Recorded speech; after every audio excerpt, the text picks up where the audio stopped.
Hello everyone, welcome back on our channel Divyashree competition. तो आज की क्लास से हम स्टार्ट करेंगे क्लास 12th की फिजिक्स। और ये जो फिजिक्स होगी ये हम डीसी पांडे की बुक जो कि नीट के लिए है वहाँ से स्टार्ट कर रहे हैं। तो धीरे धीरे हम बाकी जैसे एचसी वर्मा हो गई तो और भी कम्पिटिटिव एग्जाम्स की बुक है वो उनको यहाँ पे कम्प्लीटली कवर करवाएंगे। तो स्टार्ट करते हैं। और हर रोज़ की ये जो सीरीज होगी 10 क्वेश्चंस की सीरीज होगी और हर रोज़ आएगी शाम को 6 या 7 बजे के करीब।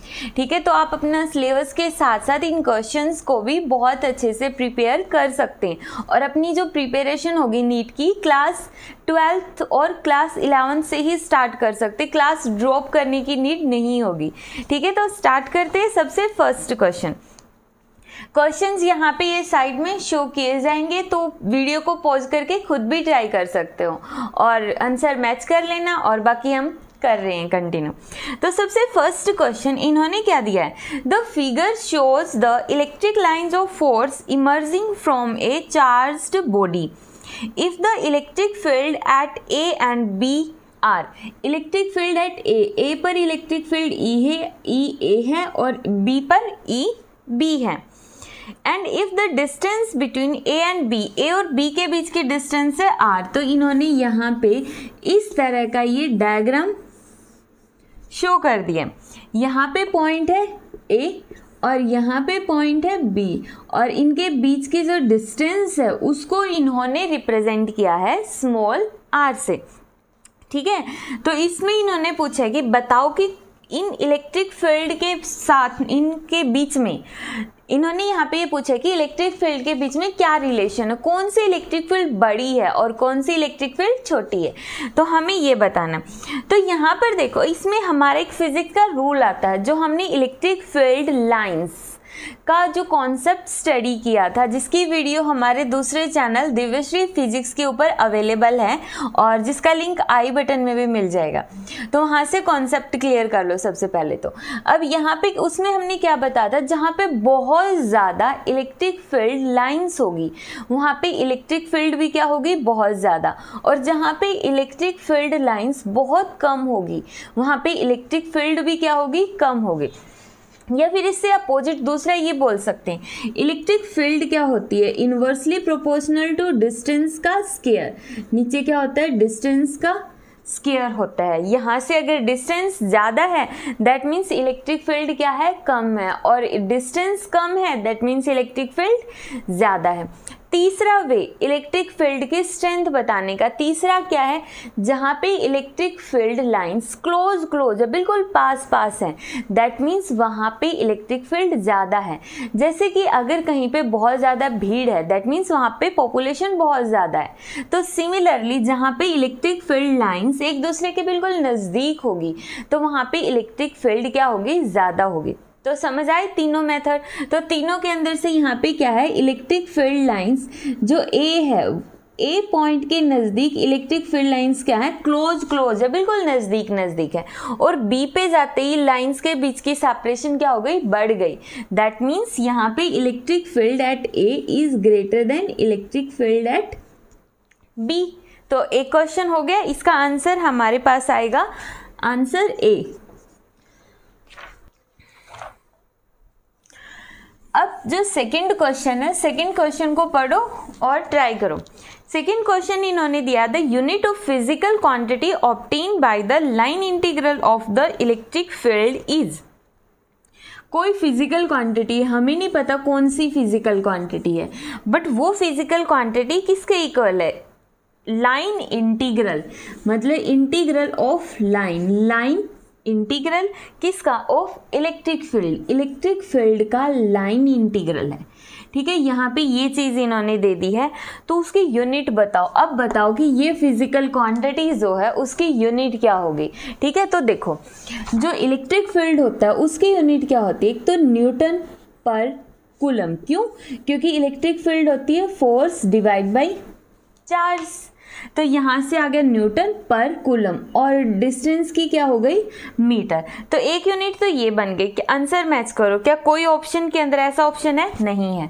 दैट मीन्स अब यूनिट तो ये है बट ऑप्शन में मैच नहीं कर रही, दैट मीन्स कोई और टर्म किसी और फॉर्म में हमें ये फॉर्मूला बताना है।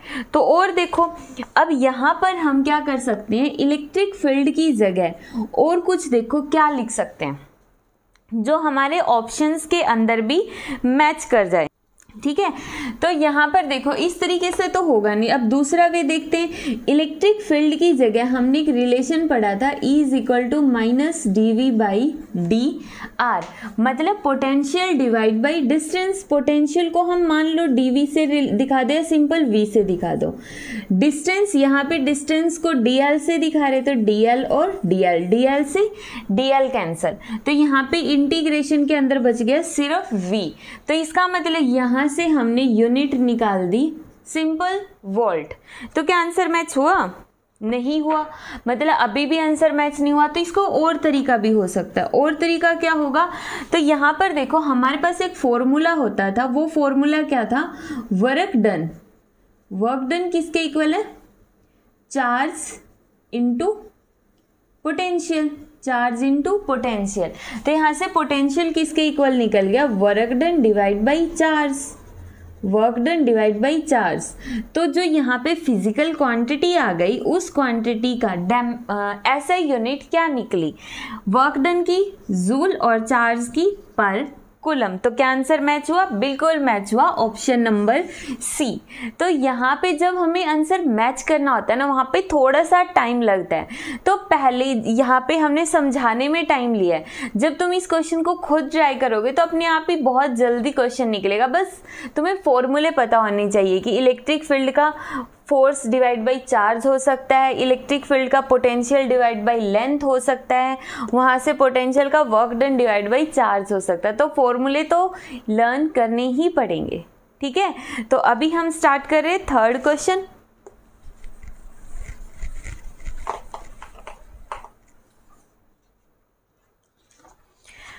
देखो थर्ड क्वेश्चन में इन्होंने बोला है 2 point charges 2 coulomb and 6 coulomb repel each other with a force of 12 Newton.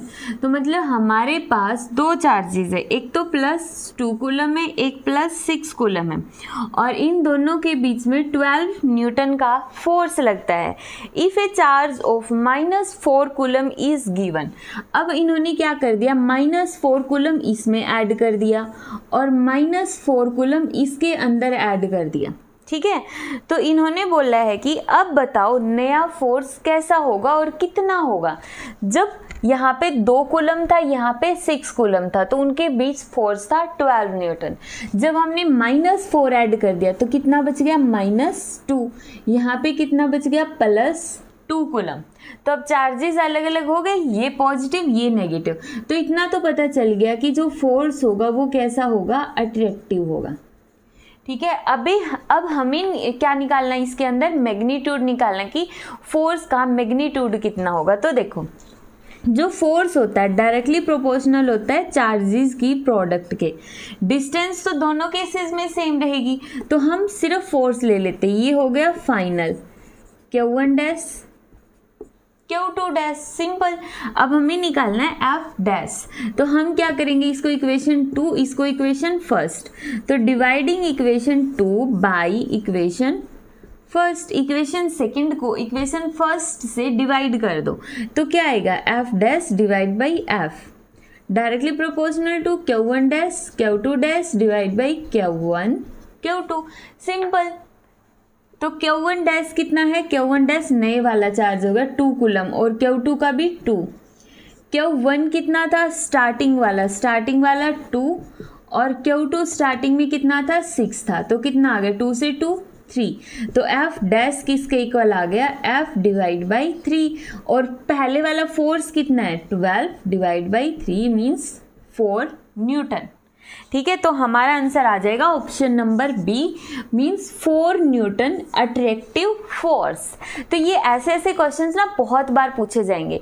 कहीं पर तो तुम्हें डिस्टेंस चेंज कर देगा, मतलब एक केस तो तब देगा कि जब दो चार्जेस इतने थे, उनके बीच डिस्टेंस इतनी थी, तब उसके बीच में इतना फोर्स था। अब सेकंड केस, अब उसमें से या तो वो चार्ज चेंज कर देगा या डिस्टेंस चेंज कर देगा और बोल देगा नया फोर्स बताओ। तो उस केस के अंदर जब हम सेकंड वाला केस सॉल्व करेंगे, जब उसने चेंज कर दिया, तो उसमें हमेशा फर्स्ट वाले केस की हेल्प लेनी पड़ेगी। ठीक है, तो इस तरह से हम क्वेश्चंस को कर सकते हैं। बाकी धीरे धीरे सारे क्वेश्चंस हो जाएंगे। तो अब हम देखते हैं फोर्थ क्वेश्चन।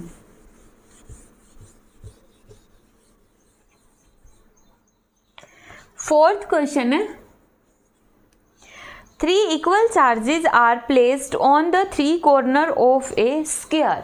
सबसे पहले हमने एक स्क्वायर कंसीडर कर लिया। ठीक है, 3 equal charges are placed, 3 equal charges रख दिए।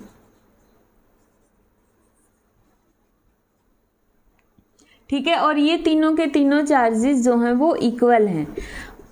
मान लेते हैं किसके इक्वल है, Q के इक्वल। ठीक है, तो इन्होंने बोला if the force between Q1 and Q2, Q1 और Q2 के बीच में कितना फोर्स है यहाँ पे, F1 2। ठीक है, and the force between Q1 and Q3, Q1 और Q3 के बीच का कितना फोर्स है यहाँ पर, F1 3।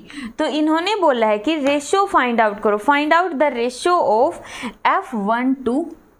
हमें रेशियो बताना है F1 2 और F1 3 का। निकाल सकते हो? अगर निकाल सकते हो तो वीडियो को पॉज करके और ट्राई करके देखो। ठीक है, और न्यूमेरिकल से डरो मत, स्माइल करो और न्यूमेरिकल्स को सॉल्व करो। ठीक है, तो ट्राई करके देखो कॉन्फिडेंस में आके कि हाँ मैं कर सकता हूँ, कर सकती हूँ मैं ये वाला क्वेश्चन, तो ट्राई करके देखो। ठीक है, तो देखो, आई होप ट्राई किया होगा क्वेश्चंस को ये। तो अभी हम निकालते हैं, सबसे पहले हम निकालते हैं F1 2। उससे पहले ये बताओ, ये जो डायग्राम है क्या है, ये स्क्वायर है। स्क्वायर की सारी साइड्स क्या होती है, इक्वल होती है। मान लो इसकी डिस्टेंस है x, ये भी x, ये भी x और ये भी x। अगर ये डिस्टेंस x है तो इसका डायगोनल हम निकाल सकते हैं। Pythagoras theorem, simple Pythagoras theorem के अकॉर्डिंग हाइट का स्क्वायर प्लस बेस का square is equal to hypotenuse का स्क्वायर। अब जो हाइपोटेन्यूज का स्क्वायर है वो किसके इक्वल आ गया, 2x स्क्वायर, और हमें चाहिए सिंपल हाइपोटेन्यूज, तो √2x। तो यहाँ पे ये वाली डिस्टेंस आ गई √2x। ये सिंपल हमारे पास पाइथागोरस थ्योरम अप्लाई की है। ठीक है, आ गया। अब देखो F1 2 निकाल दो। F1 2 क्या होगा, K, कौन कौन से चार्जेस है, Q1 Q2, Q1 Q2, और इनके बीच के डिस्टेंस का स्क्वायर x स्क्वायर, निकल गया। इसी तरह F1 3 निकाल दो। F1 3 K, Q1, तीसरा चार्ज Q3, और इनके बीच के डिस्टेंस का स्क्वायर मीन्स √2x का स्क्वायर। तो किसके इक्वल आ गया, K, Q1 Q3 2x का स्क्वायर। ठीक है, अब हमें क्या करना है, इन दोनों का रेशियो फाइंड आउट करना है। रेशियो फाइंड आउट करने के लिए ऊपर किसकी वैल्यू होगी, F1 2 की, ये वाली, और डिवाइड बाई ये वाला force K, Q1 Q3 divide by 2x square. जो टर्म कैंसिल हो रही है कैंसिल करो, 2x square divide by x square से कैंसिल आउट, आंसर आ गया 2। तो इनका जो रेशियो आ गया वो आ गया हमारे पास सिंपल 2, और हमारा आंसर आ गया ऑप्शन नंबर B। ठीक है, तो इजी सा क्वेश्चन था बहुत, और इसके साथ ही हम स्टार्ट करते हैं क्वेश्चन नंबर 5।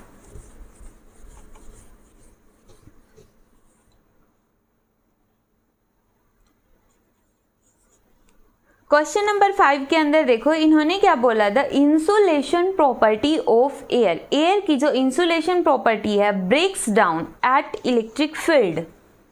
कितनी इलेक्ट्रिक फील्ड, 3 × 10⁻⁶ वोल्ट पर metre. The maximum charge that can be given to a sphere of diameter, कितना है डायमीटर 5, और रेडियस कितनी हो जाएगी 5/2 मीटर। ठीक है, इन्होंने बोला है कि द मैक्सिमम चार्ज, कितना चार्ज हम उसको दे सकते हैं, सिंपल। अब देखो इन्होंने सबसे पहली लाइन क्या बोली है, the insulation property of air. Air की जो इंसुलेशन प्रॉपर्टी है ब्रेक डाउन कर सकते हैं। मतलब जो एयर होती है वो इंसुलेटर होती है। अगर एयर कंडक्टिंग होती, इसका मतलब तो कहीं पे भी शॉर्ट सर्किट हो रहा होता तो वो पूरे एटमॉस्फेयर में फैल जाता करंट और सब मर जाते, बट ऐसा तो नहीं होता। दैट मीन्स जो एयर है वो एक इंसुलेटर का काम करती है, और उस इंसुलेटर को हम ब्रेक करके, मतलब एयर को हम कंडक्टर कब बना सकते हैं, जब बहुत बहुत बहुत ज़्यादा इलेक्ट्रिक फील्ड हम पैदा कर दे एयर के अंदर, या फिर बोल दो कि एयर में बहुत ज़्यादा हाई पोटेंशियल डेवलप कर दे। तो उस केस में जो एयर है उसके अंदर चार्जेस प्रोड्यूस हो जाते हैं और वो कंडक्टिंग बन जाती है। ठीक है, तो यहाँ पे इन्होंने बोला जब हम इतनी ज़्यादा इलेक्ट्रिक फील्ड देते हैं ना 3 मेगावोल्ट पर मीटर की, तब जाके एयर के अंदर क्या आ जाता है, कंडक्टिंग नेचर आ जाता है। तो इन्होंने ये कहा है कि ये बताओ कि यहाँ पर हम मैक्सिमम चार्ज कितना दे सकते हैं किसी भी स्फीयर को। तो देखो इलेक्ट्रिक फील्ड का फॉर्मूला क्या होता है, के क्यू बाई आर स्क्वायर, ये इलेक्ट्रिक फील्ड का फॉर्मूला है। इन्होंने कहा कि चार्ज बताओ, जो इन्होंने इतनी इलेक्ट्रिक फील्ड प्रोवाइड कर दी और चार्ज पूछ लिया। ठीक है, तो इलेक्ट्रिक फील्ड भी है, चार्ज भी है, के भी है और आर स्क्वायर भी है, चार्ज निकालना है। तो E R square divide by K is equal to Q. Simple, value put कर दो। ई की वैल्यू 3 इंटू 10⁻⁶, आर की वैल्यू 5/2 का स्क्वायर और आर स्क्वायर, के की वैल्यू 9 इंटू 10⁻⁹। तो यहाँ पे 5/2 का स्क्वायर मतलब 25 मल्टीप्लाई बाई 4। जो चीज़ें कैंसिल हो रही है ना, कैंसिल कर दो, 3 को 3 से, ठीक है, तो ऊपर कितना बच गया 25, 4 तिये 12 और 10⁻⁶ ऊपर है, 9 नीचे है, तो बच गया -3। सिंपल, ठीक है। तो अब इसको सॉल्व कर दो, 12 दूनी 24, तो 2 पॉइंट समथिंग आ जाएगा आंसर। देखो 2 पॉइंट समथिंग कौन सा है, सभी में ही 2 है, बट पावर कितनी है 10⁻⁻3। तो मतलब ऑप्शन नंबर कितना आ गया, बी। ठीक है, ऑप्शन नंबर बी। सिंपल सा क्वेश्चन था, बस इन्होंने थोड़ा सा जो स्टेटमेंट है ना वो थोड़ी सी कंफ्यूजिंग बना दी है। वो किस तरह से बना दी है, इन्होंने ये कहा कि एक जो स्फीयर ले लिया हमने जिसका डायामीटर कितना 5 मीटर का है, तो ये बताओ इस पर हम कितना ज़्यादा चार्ज दें। जब इस पे बहुत सारा चार्ज दे देंगे तो ये जो चार्ज है, मतलब ये जो स्फीयर है, ये एटमॉस्फेयर में क्या पैदा करेगा, इलेक्ट्रिक फील्ड पैदा करेगा। ठीक है, और वो इलेक्ट्रिक फील्ड एयर को कंडक्टिंग बना देगी। तो इन्होंने ये इलेक्ट्रिक फील्ड भी दे दी और इन्होंने ये स्फीयर भी बता दिया कितना बड़ा स्फीयर है। बस पूछ लिया ये बताओ कि इतनी इलेक्ट्रिक फील्ड पैदा करने के लिए हमें स्फीयर पर कितना चार्ज देना पड़ेगा। ठीक है, तो सिंपल क्वेश्चंस था, ये हमने सॉल्व कर लिया। तो अभी हम नेक्स्ट 5 क्वेश्चंस और देखते हैं। ठीक है,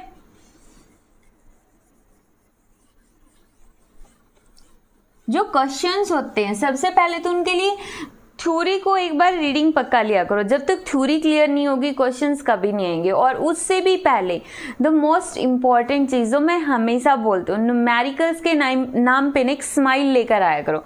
हमेशा जब भी न्यूमेरिकल का नाम आ जाए ना ये समझ लिया करो जैसे बॉयज़ की गर्लफ्रेंड होती है, गर्ल्स के बॉयफ्रेंड होते हैं, उनके नाम पे ही उनके फेस पे एक स्माइल आ जाती है। तो वो स्माइल लेकर आया करो हमेशा। न्यूमेरिकल्स करेंगे तो स्माइल के साथ, हाँ हम आज न्यूमेरिकल करेंगे और बहुत अच्छे से करेंगे। तो चैलेंज की तरह लो इन न्यूमेरिकल्स को, तो हो जाएंगे। ये जो इतनी मोटी बुक है हमारे पास, इसको हम बहुत जल्दी और बहुत अच्छे से क्लियर करेंगे। ठीक है, तो अब देखो नेक्स्ट क्वेश्चन है हमारे पास 6th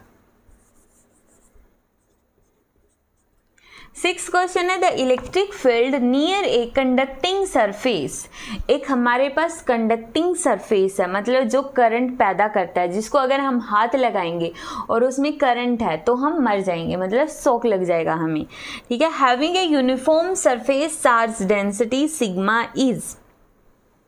तो उसकी एक सरफेस दे दिया, कंडक्टिंग सरफेस दे दिया और उसके ऊपर सरफेस चार्ज डेंसिटी है सिग्मा। तो इन्होंने क्या बोला है, इलेक्ट्रिक फील्ड बताओ।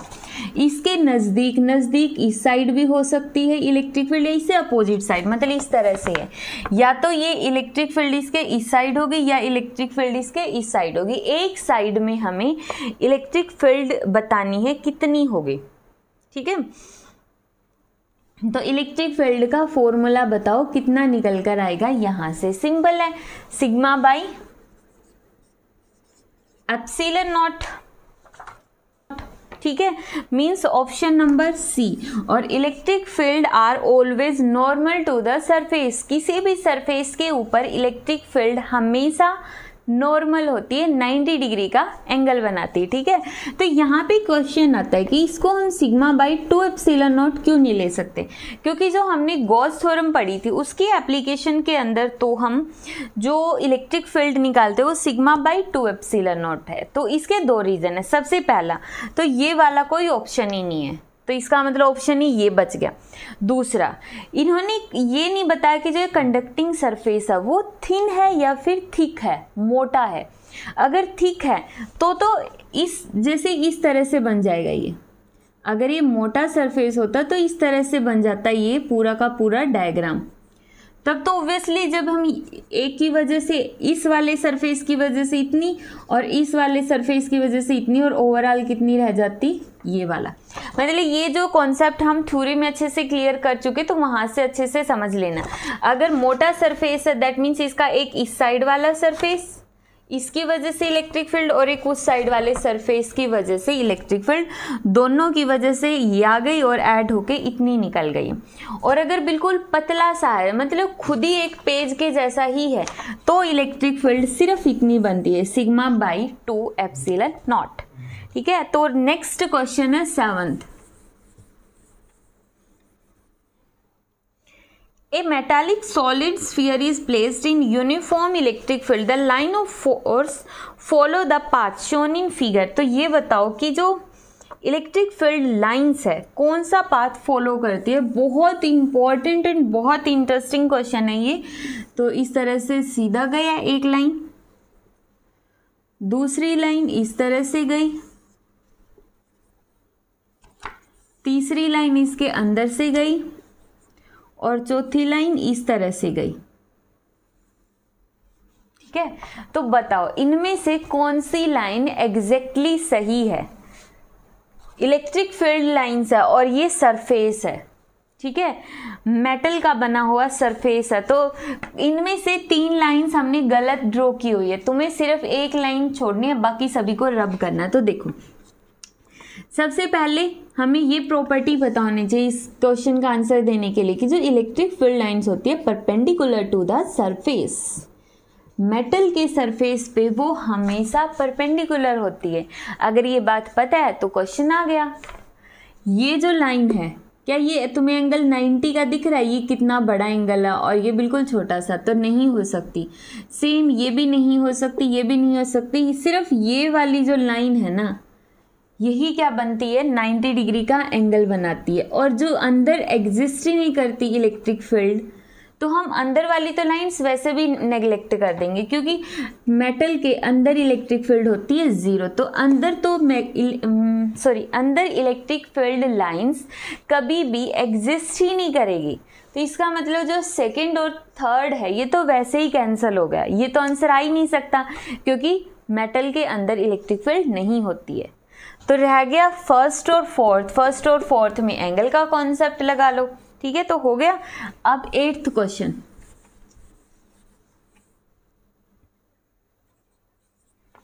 आठवें क्वेश्चन में इन्होंने क्या बोला है, conductor has been given a charge. एक कंडक्टर को हमने कितना चार्ज दे दिया, -3 × 10⁻⁻7 कूलम बाय ट्रांसफरिंग इलेक्ट्रॉन्स। उसको हमने बहुत सारे इलेक्ट्रॉन्स दिए, जिसके बाद उस पर इतना चार्ज आ गया। मास इंक्रीज हो जाता है ऑफ द कंडक्टर। क्यों? क्योंकि उस पर इलेक्ट्रॉन्स आ रहे हैं ना, इलेक्ट्रॉन इकट्ठा हो रहे हैं, दैट मीन्स उसका मास तो इंक्रीज होगा, हो गया। And the number of electron added to the conductor. तो हमें ये बताना है कि कितना मास बढ़ा और कितने नंबर ऑफ इलेक्ट्रॉन्स हमने दिए थे। तो लॉ ऑफ क्वांटाइजेशन याद है, उसी का क्वेश्चन है। क्वांटाइजेशन लॉ के according Q is equal to Ne, number of electron is equal to charge on body divide by charge on electron.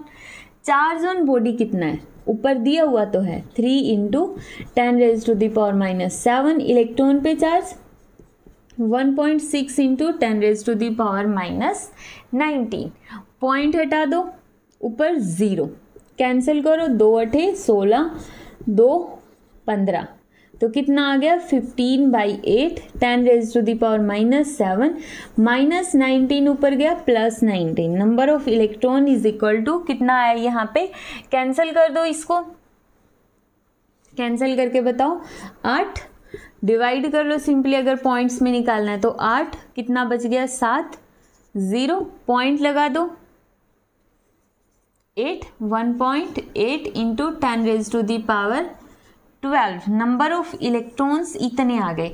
अब मैंने तुम्हें बताया था कि नंबर ऑफ इलेक्ट्रॉन्स ना कभी भी पॉइंट्स में नहीं होते हैं, पॉइंट्स में नहीं होते, या फिर हम उनको ये नहीं बोल सकते कि जो नंबर ऑफ इलेक्ट्रॉन्स होंगे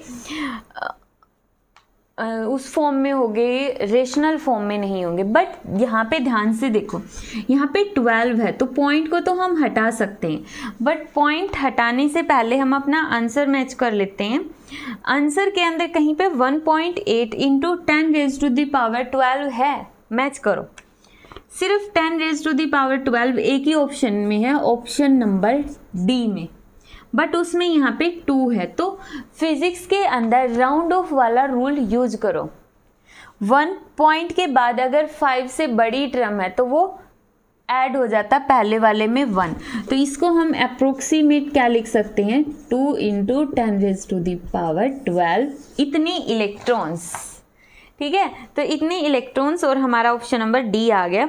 और उसके बाद इन्होंने क्या पूछा है, मास बताओ कितना चेंज आया मास के अंदर, तो ये तो बिल्कुल ही ईजी है। मास, एक इलेक्ट्रॉन का मास कितना होता है 9.1 इंटू 10⁻31 किलोग्राम, और टोटल नंबर ऑफ इलेक्ट्रॉन कितने हैं 2 इंटू 10⁻12, तो इतने का कितना होगा, मल्टीप्लाई कर दो। ज़्यादा के लिए क्या करते हैं, मल्टीप्लाई करते हैं। ठीक है, और इसको सॉल्व कर दो, आंसर आ जाएगा। हमारा ऑप्शन नंबर डी पहले ही पता चल गया। तो 8वां क्वेश्चन भी हो गया एंड लास्ट 2 क्वेश्चंस बचते हैं।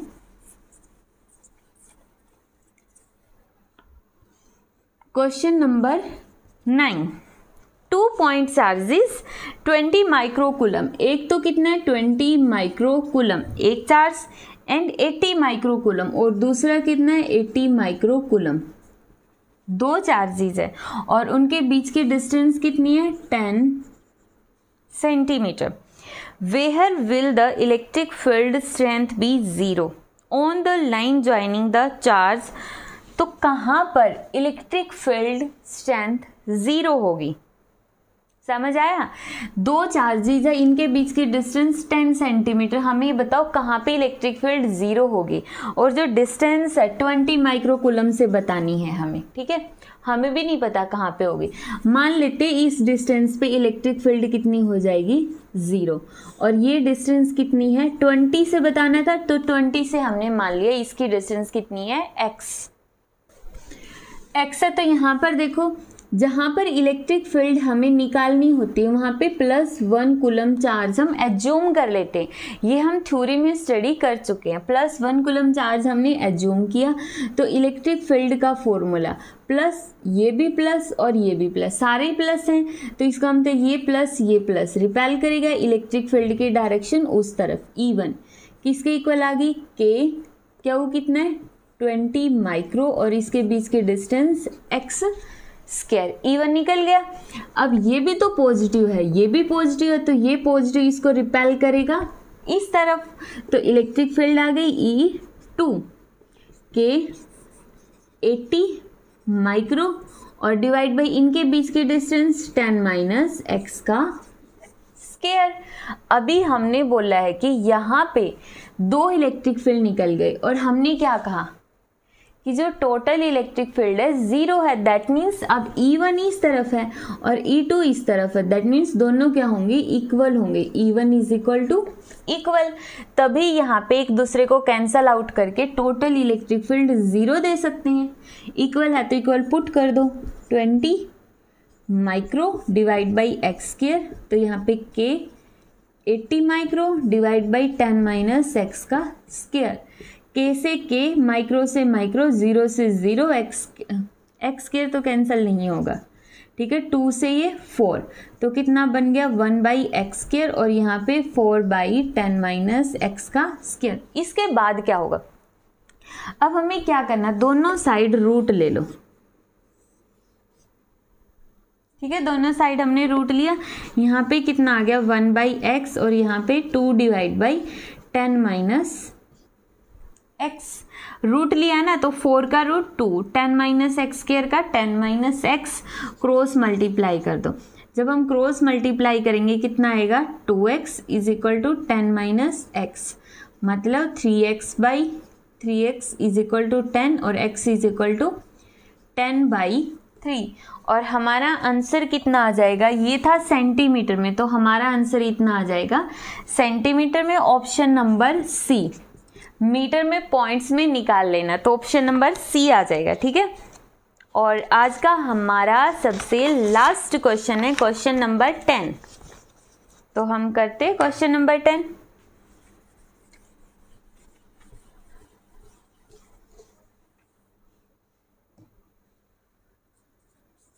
क्वेश्चन नंबर 10 के अंदर इन्होंने बोला है for a dipole of charge 2 × 10⁻⁻6 coulomb and उन डाइपोल के बीच की जो डिस्टेंस है वो 0.01 metre, calculate the maximum torque. Torque की वैल्यू बतानी है जो कि मैक्सिमम है वो कितना है, जबकि इलेक्ट्रिक फील्ड इन्होंने दे दी 5 × 10⁵ न्यूटन पर कूलम, ठीक है। इतनी इलेक्ट्रिक फील्ड इन्होंने दे दी है, हमें बताना है मैक्सिमम टॉर्क कितना होगा। तो मैक्सिमम टॉर्क यहाँ पर हम कैसे कैलकुलेट करेंगे, तो टॉर्क का फॉर्मूला क्या होता है, देखो मैक्सिमम टॉर्क मतलब पी ई, टॉर्क का फॉर्मूला क्या होता है एक्चुअल में, पी क्रॉस ई। ये होता है जब हम क्रॉस प्रोडक्ट खोलेंगे तो कितना आएगा पीई साइन थीटा, और अगर मैक्सिमम टॉर्क की बात कर रहे हैं तो साइन थीटा हो जाएगा 1, तो मैक्सिमम टॉर्क आ गया पीई। अब पी क्या होती है, डायपोल मोमेंट, जिसका फॉर्मूला होता है charge multiply by distance between the charges in A dipole, dipole के बीच की डिस्टेंस जिसको इस क्वेश्चन में दिखा रहे हम डी से, तो ये आ गया। आ तो गया, इतना इजी सा तो है। चार्ज की जगह 2 × 10⁻⁻6, डी की जगह 0.01 और इलेक्ट्रिक फील्ड की जगह 5 × 10⁵ पॉइंट हटा दो तो नीचे आ गया 100, तो 5 दूनी को सॉल्व करेंगे तो यहाँ पे 0.01 का पॉइंट हटा के नीचे आ गया 100, तो 5 दूनी 10, 10⁻, 2 से ये कैंसल आउट होके बच गया 3, तो -6 और +3, कितना आंसर आ गया 10 × 10⁻⁻3। अब जो टॉर्क होता है उसकी यूनिट क्या होती है, उसकी यूनिट होगी न्यूटन मीटर। तो ऑप्शन नंबर क्या आ जाएगा यहाँ पे, ऑप्शन नंबर आ जाएगा हमारा सी, ऑप्शन नंबर सी। जो यूनिट होती है उसका ध्यान रखना है, इसमें देखो जो 10 × 10⁻³ है ऑप्शन बी में भी है और सी में भी है, तो ध्यान रखना वो यूनिट का डिफरेंस है, इसलिए यूनिट याद रखना बहुत ज़्यादा इम्पॉर्टेंट है।